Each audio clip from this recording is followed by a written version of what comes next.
Hi guys, good afternoon. Ako yung nagpapatuloy sa paggawa at pag-layout ng ating electrical dito sa malaking garahe namin. So, kanina pa guys ako nag-start. Ang problema nga, wala akong taga-video. So ito guys, papakita ko lang kung ano na yung nagawa ko dito. Tayo guys. So, laglag na yung mga gamit ko. Ito guys, ayan o, may full box tayo dito. So, utility box o cut-off box para dito tayo mag-determination ng wiring sa ilaw at saka sa outlet. So, ito guys, ito yung sinasabi ko na mas madali maglagay ng wire sa loob ng tubo ng PVC kasi gumamit na tayo guys na talagang panghihigagan. So ito yung guy wire nya. So yan. Tapos madali lang ilagay compare sa alambre, sumasabit do sa mga dugtungan. So may mga dugtungan yan guys. So ayan o. Pero na sustain niya, swabe siyang dumedere-derecho hanggang makalusot dito sa kabilang toolbox guys. Ayan. So ayan. So maghihila tayo ng wire ngayon. Nagsukat na ako ng wire. Magmula na doon sa circuit breaker guys hanggang doon sa may huling toolbox doon, nasukat ko mga more or less 14 meters guys. So nag-allowance lang tayo ng 1 metro para maging 15 siya. So times 2, 30 meters yung magagamit natin para sa lightings. Ganon din sa outlet. So ibang sukat naman yon, 3.5 yung sukat nun, 3.5 mm squared THXN. Yung sa lightings naman guys is 2.0. So number 14 THWN. So yan. Ito na guys, nakita nyo bakit napakadaling ilagay ang guy wire sa loob ng tubo o PVC. Kasi yan guys, meron siyang pulley o gulong na maliit. Yan. Kaya do sa mga korbada o sa mga dugtungan, swabe lang siyang nakakalusot dire-diretso. So, yung kabila guys, may hook doon. Doon natin ilalagay yung wire para mahila natin dito sa portion na to. And then, isusuksok natin yung wire para mahila naman natin yung wire doon sa circuit breaker. Sa circuit breaker box o MCB box. So ito na guys yung naputol kong nasukatan ng wire. Pinutol ko na siya. So almost 15 meters yan guys times 2, so bali 30 meters. So yan yung ilalagay natin doon sa loob ng PVC ngayon. So ang mangyayari niyan guys, ang plano ko dyan ay ganito. So pagka na ilatag natin yung lightings, dediretso guys ito doon sa malaking garahe dito guys. Just sa may downspout, aakyat doon and then gagapang doon sa may bandang gitna. So isa doon sa may bandang dulo at saka isa dito. So bali dalawa yan guys na ilaw. Ang gagamitin natin dyan yung parang nakasabit lang na parang UFO, pero merong kuwanyong guys, merong sabitan o merong chain na sinasabit. So mag-i-spot lang tayo ng hook doon sa tubular para pantay yung pagkabit natin ng ilaw. And then kasabay niyan guys, sabi ko nga magkakaroon tayo dito ng outlet para hindi na sila kung dito sila nakaupo sa portion na to, hindi na sila pupunta doon at maglalagay ng charger doon sa mga outlet doon. So dito na sila sasaksak, hindi na sila lalayo. So since na halo ito guys, halo 4x4 na tubular, isusuot natin sa gitna. Then kakawitin natin, magbubutas tayo ng media dito, kakawitin natin yung ilalagay nating wire para mahila natin. So ganun din ang switching guys. So doon naman ang switching sa kabilang poste. So tatlong outlet pala yan guys, yung lalagyan ko, isa, dalawa, tatlo, plus isang switching na 3-gang one way. Tapos magkakaroon ako ng ilaw doon sa may bandang gitna na yun kasi kulang. Ang huling ilaw na kinabit namin yung banda dito. So maglalagay din tayo dito para pagdadaan dito sa gabi maliwanag. Very good. At the same time yung garahe natin maliwanag din. Ayun. So yung guys, yung plano natin ngayon. So ito guys yung sinasabi ko, yung hook natin, dito natin itatali yung kawad ng kuryente, hihilahin natin. Madali lang guys yan, pagka nailagay natin doon sa loob ng tubo, panghila doon, dire-diretso lang guys. So abang-abang lang guys, at yon, patuloy lang ako sa paggawa dito sa aming terrace at saka sa garahe. So since na napakita ko na ata sa inyo yung nilagay ko lightings, activated na yun sa may comfort room namin. Lagay tayo ng spotlight doon tsaka surface light. So saglit guys, pupunta natin. A few moments later. Ito yung CR namin, okay na yung ilaw natin dito.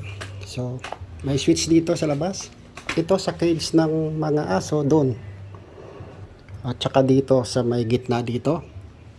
Ayan, dito ang switch yan. Tapos dito naman sa loob guys, may switch dito para sa loob ng banyo o ng comfort room. So ito guys, ayan. Tapos yung isa, yung pin light natin, ito. Ayan, pin light yan. So tricolor yan guys, tag-iba-ibang kulay. Yan.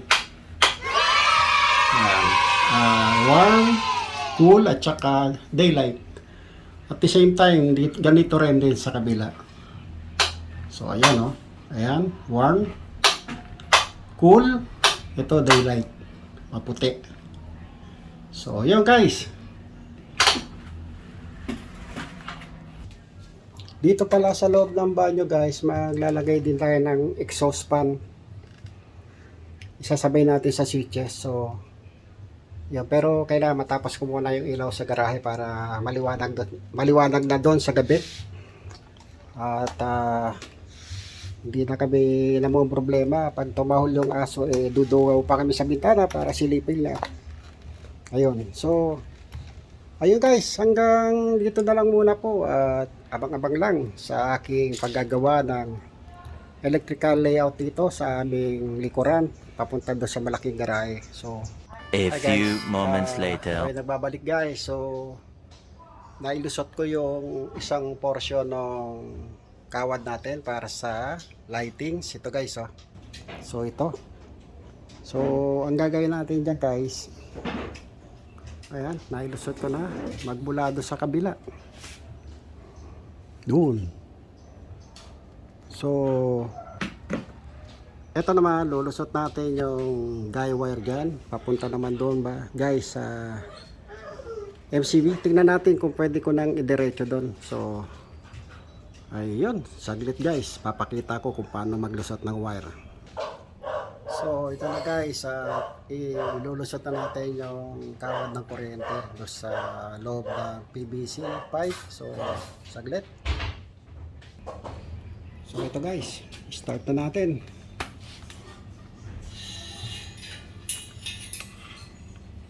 Ito guys yung guy wire natin. Nakapapansin nyo, may gulong yan guys, may maliit na pulley. So yun,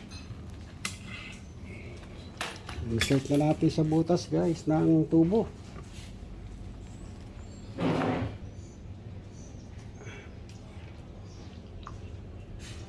ito na guys. Ilusot na natin ito.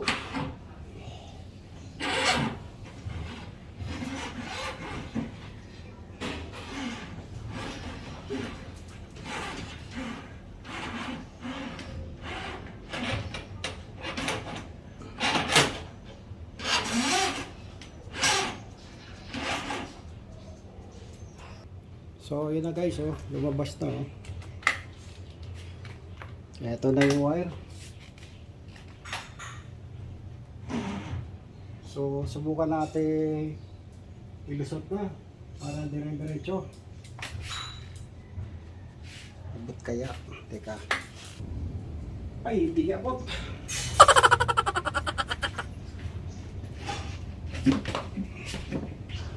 So guys, hindi abot yung tinutungtungan kong upuan. Oh no! Ito guys, oh. So, kailangan kong dalhin guys yung lamesa dito.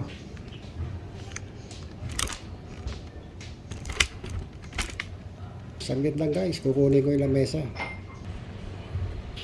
So, ito guys, na ilagay ko na yung lamesa dito. So ito guys, oh, yung lamesa natin, dyan ako tutuntong para maabot natin yung pull box doon sa taas. Huh? Ito na guys.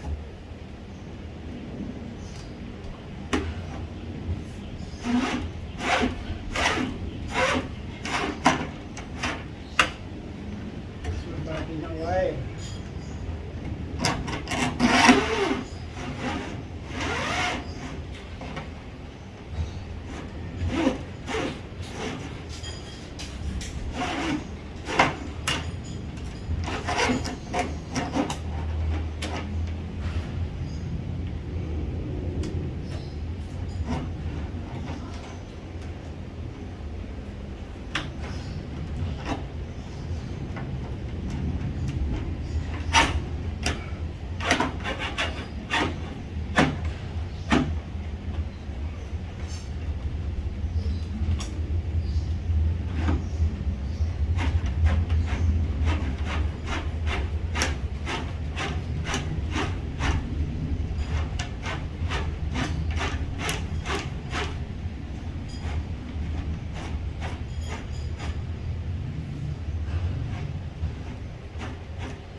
Ayun guys, lumusot na yung dulo ng guy wire, so doon natin babatakin sa may MCB box.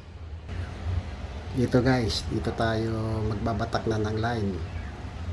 So ayan na guys, kukunin ko lang yung upuan guys. A few So guys, moments dito na later. guys, oh.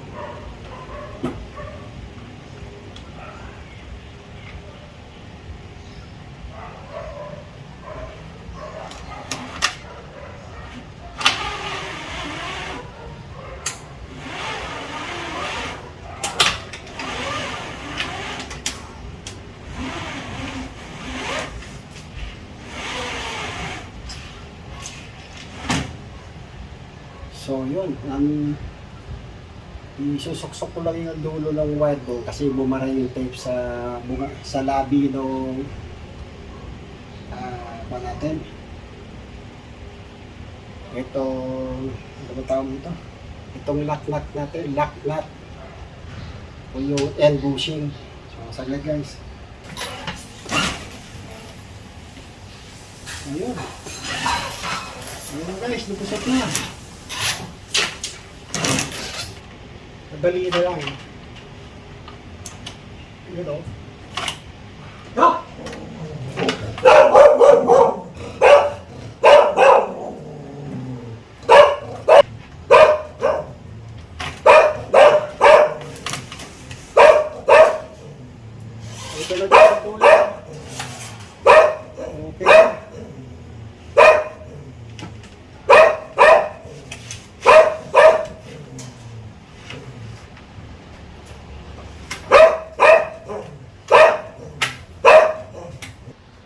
So yun guys, nailusot ko na yung dulo ng wire. So maglalagay na lang tayo ng loop sa mga pull box o sa utility box na square. So yung pull box na isa, dalawa, tatlo. So lalagay tayo na loop. And itong dulo na to guys. Ayan. So, ito na nga guys yung dulo ng wire. So yan, tamang-tama na tong allowance para dyan. So, ayun. Tapos sa pullbox na to guys, maglalagay tayo ng loop, allowance, at saka doon sa kabila guys. Ito, mag-loop tayo dyan. Pagka na-loop na natin guys, hihilahin na natin ito sa may kabilang dulo ng pull box. So, yun lang guys. Ayun guys, pagsunod ng guy wire, walang problema guys. Nung nakabit na tayo ng kawad, kasi may existing na kawad na nakalagay doon, kaya medyo bigil yung paghila. So, nakuha naman natin ng maayos. Nailusot natin hanggang dulo.